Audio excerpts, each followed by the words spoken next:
बिस्मिल्लाहिर्रहमानिर्रहीम। अस्सलामुअलैकुम। मैं हूँ फ़हीम अख्तर। नाज़रीन, कल वफाकी हुकूमत की जानिब से पंजाब के चीफ सेक्रेटरी और आईजी पुलिस को तब्दील कर दिया गया और इस बड़े पैमाने पर जो पंजाब की इंतज़ामी तब्दीली है, इसको लेकर पाकिस्तान के हालात हाज़रा और बिलखुसूस करंट अफेयर के जो प्रोग्राम्स हैं उसके अंदर काफ़ी ज़्यादा बात भी की गई, तरह तरह की कहानियाँ भी पेश की गई और ये कहा गया कि हर बार आईजी और चीफ सेक्रेटरी को ही तब्दील किया जाता है। अगर एक बार वज़ीर-ए-आज़म इमरान ख़ान उस्मान बुज़दार को तब्दील कर दें तो शायद पंजाब में जो डिलीवरी है या फिर जो गवर्नेंस का सिस्टम है वो बेहतर हो जाए और शायद तहरीक इंसाफ के ऊपर जो अवामी तवक्कुआत थी वो पूरा उतर आएँ। आज हम आपको बताएंगे कि पंजाब में जो एक बड़े पैमाने के ऊपर ये जो तब्दीली आई है, इसकी वजह क्या थी और क्या वो रीज़न्स बनी हैं जो चीफ सेक्रेटरी और एक और आईजी को तब्दील करना पड़ा। ये 5वें चीफ सेक्रेटरी और 7वें आईजी पंजाब थे और नए जो आने वाले चीफ सेक्रेटरी और आईजी पंजाब हैं, उनसे वज़ीर-ए-आज़म इमरान ख़ान ने मुलाकात भी की है और उन्हें अपनी हिदायत और गाइडलाइंस भी दी हैं। सबसे पहले तो नाज़रीन, आपके इल्म में ही है कि 3 साल तहरीक इंसाफ की हुकूमत के मुकम्मल हो चुके हैं, 2 साल अब मज़ीद रहते हैं और इन 2 सालों में तहरीक इंसाफ ने अगर आइंदा इंतखाबात में कामयाबी हासिल करनी है तो इसमें डिलीवर भी करना होगा और अवामी तवक्कुआत को भी पूरा करना होगा।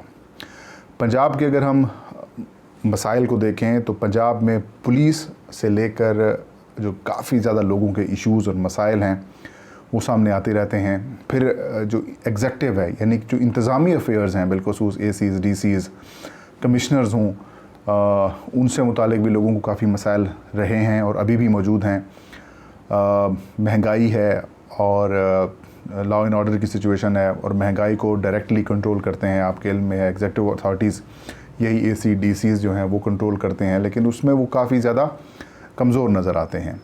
और पुलिस को हम देखें तो पुलिस से लोग बहुत मुतनफ़िर भी हैं, लोग तंग भी हैं। डाका ज़नी, राहज़नी और जो दीगर अमन व अमान से मुतालिक जो जराइम हैं वो बड़े ज़्यादा नज़र आ रहे हैं। जैसे रेप के केसेस बढ़ गए हैं, लड़कियों के अगवा हों, फिर उनके साथ जिस तरीके से ज़्यादतियाँ की जाती हैं, तो ऐसे मुल्ज़मान और मुजरमान के ख़िलाफ़ जो प्रोसिक्यूशन है वो काफ़ी कमज़ोर नज़र आती है। तो एक बड़े इश्यूज़ ये पंजाब को हैं। लेकिन तहरीक इंसाफ ने 3 साल अपने गुजार लिए हैं।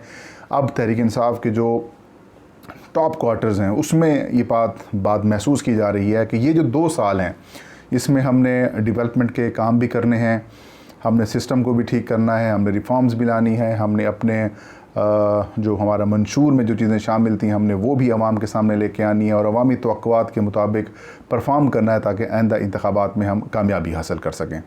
तो वज़ीर-ए-आज़म इमरान ख़ान ने खैबर पख्तूनख्वा और पंजाब के वज़रा आला को ये बात कैटेगोरिकली कही हुई है कि आपने अब डिलीवर करना है, आपने तरक्याती फ़ंड्स ज़्यादा रखे हैं, उनके ऊपर इम्प्लीमेंटेशन भी करानी है और जो तरक्याती फ़ंड्स हैं उनका भी आपने आगाज़ करना है। लेकिन ऐसा महसूस होता है कि माली साल 2021 और 2022 के पहले 3 माह 2 माह गुजर चुके हैं, तीसरा माह जारी है, उसका भी एक हिस्सा गुजर चुका है। तो हम देख रहे हैं कि इन 2.5-3 माह के अंदर वो जो तरक्याती फ़ंड्स हैं उनका अच्छे तरीके से इस्तेमाल नहीं हो सका और ज़ाहिर है पीछे 9 माह रह जाएंगे इस माली साल को कंप्लीट होने में, तो वो पेस नहीं बन पाएगी जो अगले इलेक्शंस में कामयाबी की तरफ उनको लेके जाए। तो जो जवाद रफ़ीक मलिक हैं, ये बड़े सीनियर ब्यूरोक्रेट हैं और इनको ट्रांसफ़र कर दिया गया। तकरीबन 8 से 9 माह ये बतौर चीफ सेक्रेटरी पंजाब इन्होंने अपनी फ़राइज़ सर अंजाम दिए। ओवरऑल इनकी जो कारकर्दगी है इससे हुकूमती सेक्टर्स और जिन लोगों से मेरी बात हुई है वो ये कह रहे हैं कि ओवरऑल इनकी जो शख्सियत है वो बिल्कुल ठीक थी। जो वज़ीर आला ऑफ़िस की तरफ से या फिर प्राइम मिनिस्टर की तरफ से जो अहकामात मिलते थे उनको बिल्कुल ये पूरा करते थे और लेकिन इनके अंदर इनिशिएटिव लेने की जो है वो या तो कैपेसिटी नहीं थी या तो फिर ये ख़ुद से इनिशिएटिव्स नहीं लेते थे। मेरा मतलब इनिशिएटिव लेने से मकसद ये कि अगर 560 अरब रुपए का तरक्याती फ़ंड इस वक्त पंजाब के पास है और पंजाब ने तकरीबन 1300 से 1500 किलोमीटर नई सड़कें बनाने, उनको रिपेयर करने की अनाउंसमेंट की हुई है। कई मकामात के ऊपर बड़े बड़े तरक्याती फ़ंड्स की भी अनाउंसमेंट की हुई है, लेकिन इन 2.5 माह में 1 रुपया भी ख़र्च नहीं हो सका तरक्याती फ़ंड से मुतालिक। तो पूछताछ तो की गई, लेकिन ख़ुद से इनिशिएटिव नहीं लिया गया। उनको जो बजट में जो चीज़ें मंजूर हुई हैं उनको सिक्योर करना या फिर उनको इम्प्लीमेंट कराने के हवाले से इनके अंदर कैपेसिटी नहीं थी। यही वजह है कि वज़ीर आला हूँ या फिर वज़ीर आज़म इमरान ख़ान हूँ, ये मुतमईन नहीं थे इस सारे मामले पे। उन्होंने डिससेटिस्फिकेशन शो की थी जवाद रफ़ीक मलिक चीफ़ सेक्रेटरी के ऊपर। तो यही वजह बनी है। एक तो एक बड़ी वजह वो यही थी कि जवाद रफ़ीक मलिक साहब इनिशिएटिव नहीं ले रहे और 560 अरब रुपए का जो तरक्याती फ़ंड है उसको जारी करना या फिर उसको किसी जगह पर लगाने से मुतालिक ये हिचकिचाहट या फिर मामला आगे नहीं बढ़ा पा रहे थे, जो कि तहरीक इंसाफ ये समझती है कि हमारे अगले इलेक्शन ईयर हैं।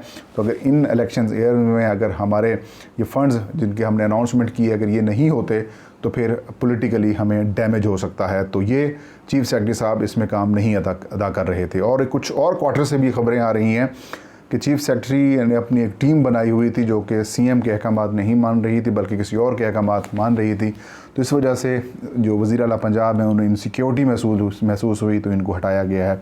मैंने इस बात को चेक किया, लेकिन इस बात में किसी हद तक सदाकत नहीं थी।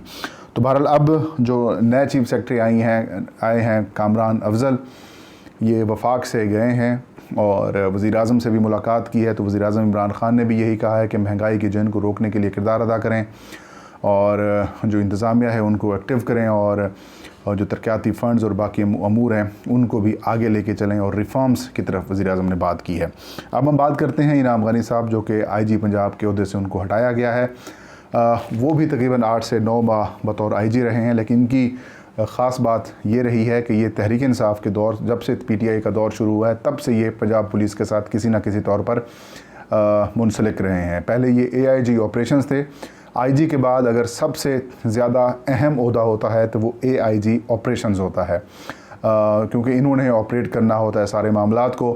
फिर ये पंजाब पुलिस के स्पोक्स पर्सन बन गए और ओहदों पे आए और फिर इनको IG पंजाब लगाया गया। PTI की या फिर वज़ीर आला और वज़ीर आज़म इमरान ख़ान की इनसे एक्सपेक्टेशंस ये थी कि ये पुलिस में रिफॉर्म्स लाएंगे, लॉ एंड ऑर्डर की सिचुएशन को बेहतर करेंगे, जराइम का ख़ात्मा करेंगे और आवाम का जो एतमाद है पुलिस के ऊपर वो बहाल करेंगे। लेकिन बदकिस्मती से ये एक कैमरा शाही थे, यानी कि मीडिया पर ना आने के बराबर इनके अपीयरेंस थी और जो इनकी परफॉर्मेंस थी वो लोगों को ये बता नहीं पा रहे थे। और इन्हीं के दौर में किसी हद तक कब्ज़ा माफिया के ख़िलाफ़ कार्रवाइयाँ तो हुई हैं, लेकिन उनको मंतकी अंजाम तक या तो फिर पहुँचाया नहीं जा रहा या फिर कुछ प्रोसेस इसका स्लो कर दिया गया है। दूसरा, इन्हीं के दौर में बदकिस्मती से पंजाब में ज़्यादती रेप के वाक़यात जो हैं वो ज़्यादा बढ़े हैं। बच्चियाँ हों, बड़े हों या फिर ख़वातीन हों, उनके साथ ज़्यादती की गई और उनके ख़िलाफ़ कार्रवाई जो है वो नहीं रोकी गई। और PTI की हुकूमत को इसके ऊपर काफ़ी ज़्यादा तनकीद का निशाना करना पड़ता रहा या फिर सामना करना पड़ता रहा, लेकिन IG साहब इसके ऊपर स्टैंड नहीं ले पा रहे थे। और सबसे अहम पहलू जो उनको हटाने की एक बड़ी वजह बना है नाज़रीन, वो ये है कि ये पुलिस रिफॉर्म्स नहीं ला सके जिनकी उनसे एक्सपेक्टेशंस थी, क्योंकि तहरीक इंसाफ ने अपने मंशूर में ये लिखा हुआ था कि जब वो इक़्तिदार में आएंगे तो पुलिस को इस तरीके से उनमें इस्लाहात लाई जाएंगे कि अवाम का एतमाद पुलिस के ऊपर सामने नज़र आएगा। लेकिन ये 3 साल तक पंजाब पुलिस का हिस्सा रहने के बावजूद सिस्टम को बेहतर करने के हवाले से कोई इकदाम नहीं ला सके थे। लिहाजा इनकी जगह के ऊपर अब राव सरदार अली को लगाया गया है। ये 5 साल तक इंटेलिजेंस ब्यूरो में रहे हैं, CTD का भी हिस्सा रहे हैं कई अरसे तक, और जो लाहौर सेफ सिटी प्रोजेक्ट है इसके भी सरबराह के तौर पर रहे हैं। इनसे काफ़ी ज़्यादा एक्सपेक्टेशंस की जा रही हैं PTI की लीडरशिप को भी और CM पंजाब सरदार उस्मान बुज़दार को भी।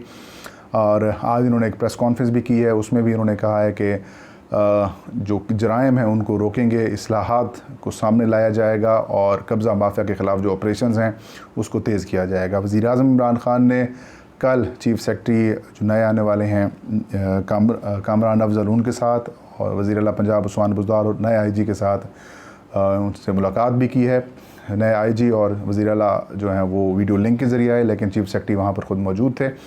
और इस मुलाकात में भी प्राइम मिनिस्टर ने इनको कैटेगोरिकली ये हिदायत दी हैं कि लॉ एंड ऑर्डर के ऊपर कोई समझौता ना किया जाए, रिफॉर्म्स लाई जाएँ, कब्ज़ा माफिया के ख़िलाफ़ कार्रवाई की जाए, लोगों को सच हकीकी और फ़ौरी इंसाफ फराहम किया जाए, और इसके अलावा इंतज़ामी तौर पर एक्टिव किया जाए अफसरान को, ताकि लोगों को महंगाई के जो मसनूई महंगाई पैदा करके लोगों को लूटा जाता है, इस सिस्टम को ख़त्म किया जा सके। अब देखते हैं नाज़रीन क्या होता है। 7वें IG और 5वें चीफ सेक्रेटरी तब्दील हुए हैं, नेक्स्ट अब क्या एक्सपेक्टेशंस हैं ये तो आने वाला वक्त ही बताएगा। ये थी नाज़रीन आज की वीडियो। इंशाल्लाह नेक्स्ट वीडियो में नई खबर के साथ मैं हाज़िर हूँगा। तब तक फ़हीम अख्तर को दीजिए इजाज़त। अपना और अपने चाहने वालों का ढेर सारा ख्याल रखें। अल्लाह हम सबका हामी नासिर हो।